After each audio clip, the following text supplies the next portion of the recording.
assault, torture, rape, murder, massacre, crimes against humanity, war crimes, genocide. As a lawyer, I've seen these things.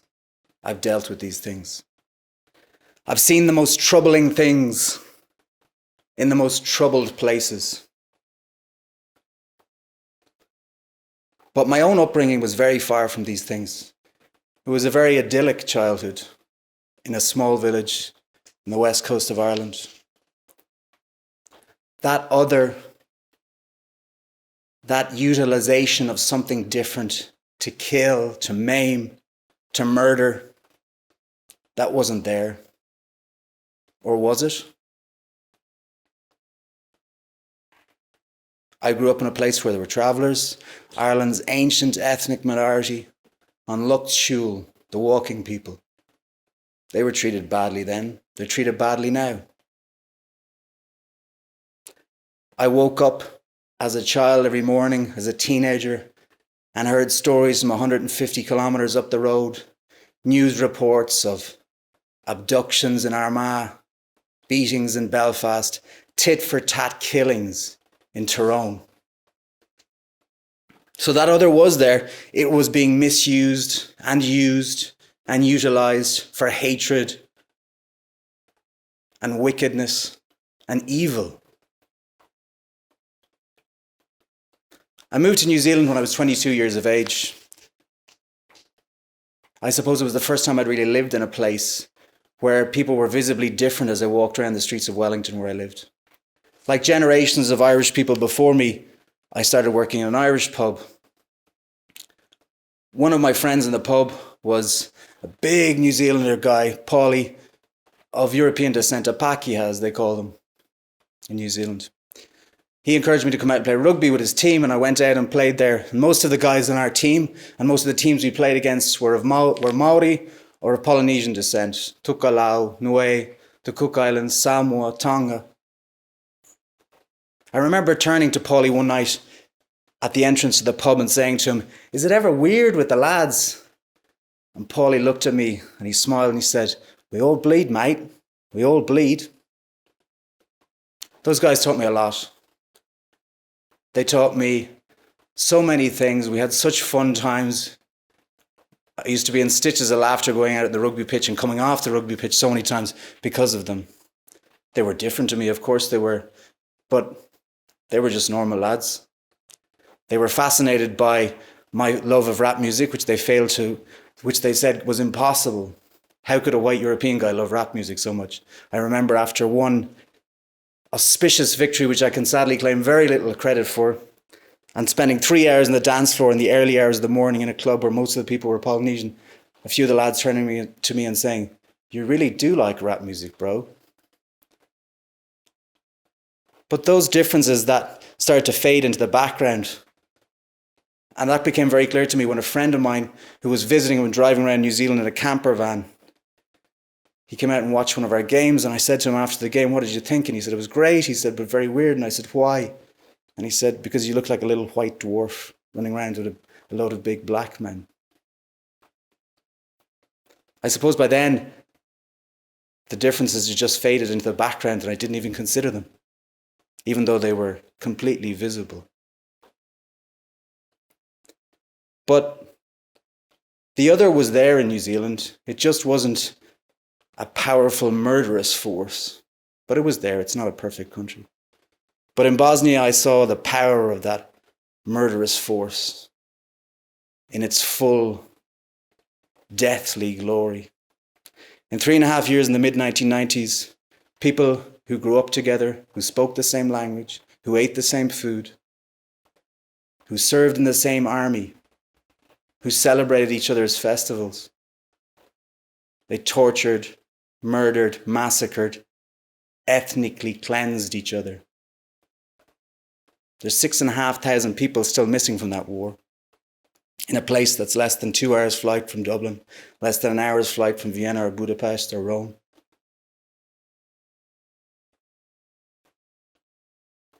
I remember a friend of mine telling me how her grandparents, who were in their late 70s, were taken away in the middle of the night and shot dead, and their bodies have never been found. They were taken away and shot dead because of their religious or ethnic affiliation. So in essence, the real reason they were killed was because of the fact that they celebrated 2 or maybe 3 festivals that some of their neighbors didn't. In Kosovo, I saw the exact same things. That utilization of ethnic, religious, sectarian slurs and differences. The words of the Balkans still roll off my tongue. Chetnik, Balja, Ustaja, Shiptar.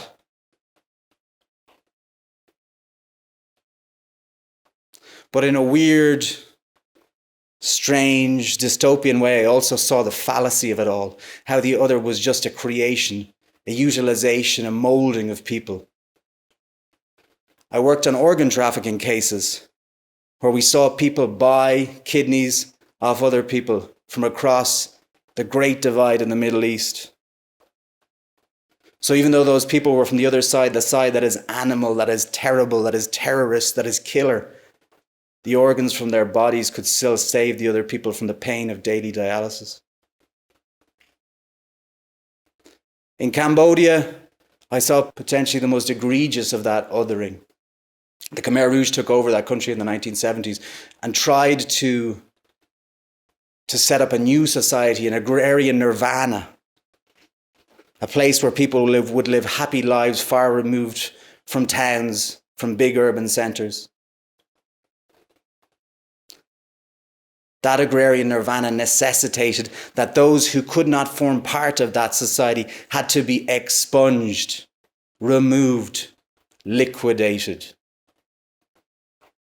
So, if you were educated, if you spoke a foreign language, if you had worked in bureaucracy, that sometimes even if you wore glasses, you were out, you were gone, you would probably be killed.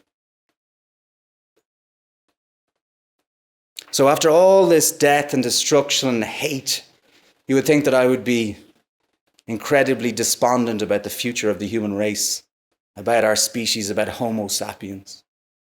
But quite the reverse. Because in my wanderings and in my work, I have had the great honor and pleasure to see the most amazing people, to witness the strongest, hardest working, toughest people who've overcome the most terrible things.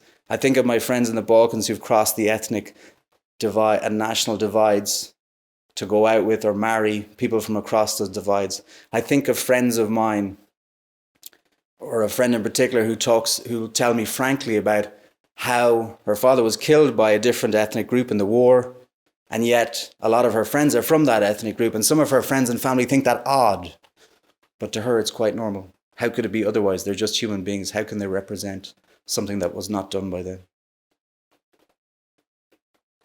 Because those divides are farcical. They're creations of us.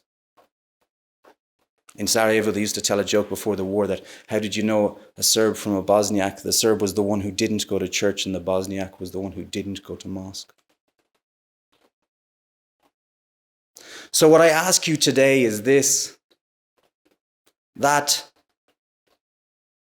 John Hume once said, the essence of our humanity is our differences.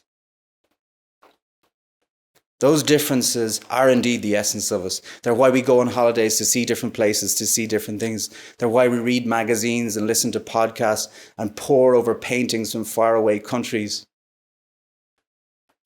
But there are 2 other things that form that essence of our humanity. One is our frailty and fragility and the fact we are full of flaws. And the second is our commonality.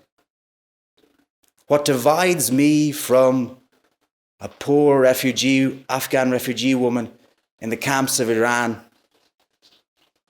or a rice farmer from Southeast Asia, or a miner from the indigenous peoples in the far north of Canada, or a gay man in Rio de Janeiro, is at base very little, very small, very, very tiny even.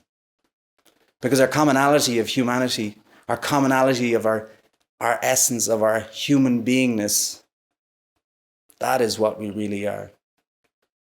So I ask you today to call it out if you see hatred being utilized for that. I ask you to do it in the pub, in the nightclub, on the sports field, online.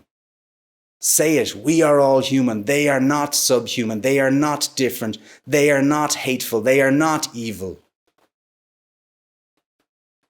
Because we all bleed, mate. We all bleed.